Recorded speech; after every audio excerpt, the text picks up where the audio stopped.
ओडिशा आज मु नहीं आसी देश विदेशर बछा बछ 10टी गुरुत्वपूर्ण खबर आपण मानक भल पाइबा स्वरूप गोटे गोटे लाइक निश्चित भाव रखिदे। नंबर 1 आसूची बड़ वर्षा 9 जिले 3 दिन वर्षा पाणीपाग नहीं बड़ खबर तो जाऊ आरंभ हो गलानी। फेब्रुआरी मास आरंभ राज्य में विभिन्न सहर तापमात्रा वृद्धि पाइबार लगी। विशेषकर पश्चिम ओडिशा एकाधिक जिले में गतकाली वृद्धि पाइलानी। राजधानी भुवनेश्वर भी ताती एबेठू ही डरेलानी। परवर्ती खबर पुणी बढ़िला सुना दर। क्रमागत भाव सुना दर बढ़ी चलता बेले रूपा दर अन्य मूल्य धातुर दर परिमाण वृद्धि घटी। भुवनेश्वर सुना दर 24 क्यारेट दाम शुक्रवार 88,750 टंका रही बेले 22 क्यारेट सुना 79,650 टंका होईची। गोटे पटर दर वृद्धि जो व्यवसाय में मांदा रही बेले अपर पक्षे विवाह और अन्य शुभ कार्य सबु वर्गर ग्राहक अतिरिक्त खर्चांत सह उच्च दर में सुना और अन्य मूल्यवान धातु क्रय करुछंती। परवर्ती खबर आज राज्य में बढ़ ताती 3 ରୁ 5 डिग्री पर्यंत राति तापमात्रा वृद्धि नहीं पाणीपाग केन्द्र पूर्वानुमान। माघ जाऊ जाऊ माड़ी आसिलानी गरम ताती। गरम आउट पाउट राज्यवासी उपकूल उपरे मुहां पारद। आज राज्य में अहेतुक भाव बढ़ी चली ताती। स्वाभाविक ठार 3 ରୁ 5 डिग्री पर्यंत राति तापमात्रा वृद्धि हो पूर्वानुमान करिछि पाणीपाग विभाग। चलित वर्ष प्रथम थर पर गतकाली सर्वाधिक तापमात्रा 35 डिग्री टपिछि राजधानी भुवनेश्वर। परवर्ती खबर राशन कार्ड ई-क्वाइस जांच आज शेष दिन। मंत्री दल चेतावनी। राज्य में राशन कार्ड ई-क्वाइस जांच प्रक्रिया शेष पर्याय पहुंचता बेले 39 लाख अधिक लोक ई-क्वाइस अपडेट करनाहांती बोली मंत्री सूचना देइथिले। फेब्रुआरी 15 सरिबो ई-क्वाइस अवधि। एहा परे आउ बढ़िबनी ई-क्वाइस अवधि। फेब्रुआरी 15 सुधा जो मैंने राशन कार्ड ई-क्वाइस करेंगे से ही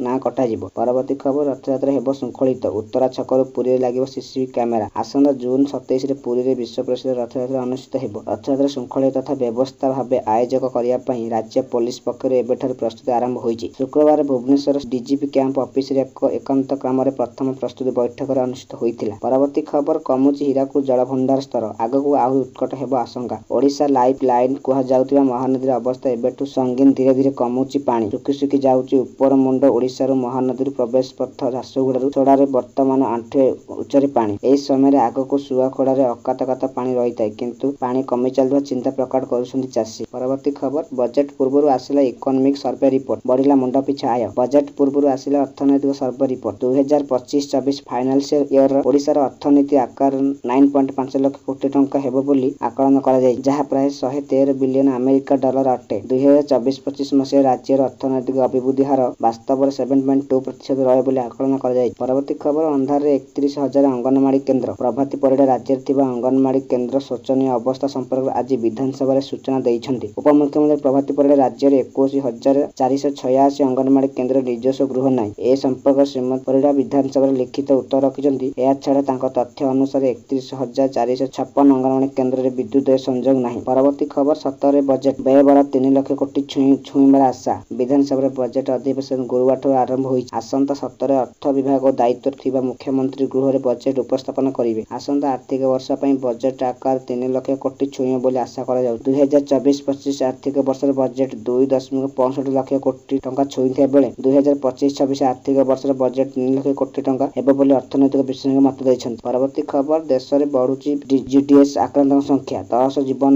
हानि, शताधिक संक्रमित। महाराष्ट्र गुइलेन बार सिंडम बार जीसीपी रे प्रकोप क्रमागत भाव वृद्धि पाइबार लगी। ए रोग आक्रांतों संख्या 207 को वृद्धि पाई। फेब्रुआरी 14 ରୁ 2 जन संदीप रोगी को ठाब कराई। समुदाय रोगी मध्य 180 जीजीपी चिन्हट होता बेले बाकी रोगी रोगर लक्षण थिबार चिकित्सा कराउछि बोली विभाग पक्षर सूचना मिली।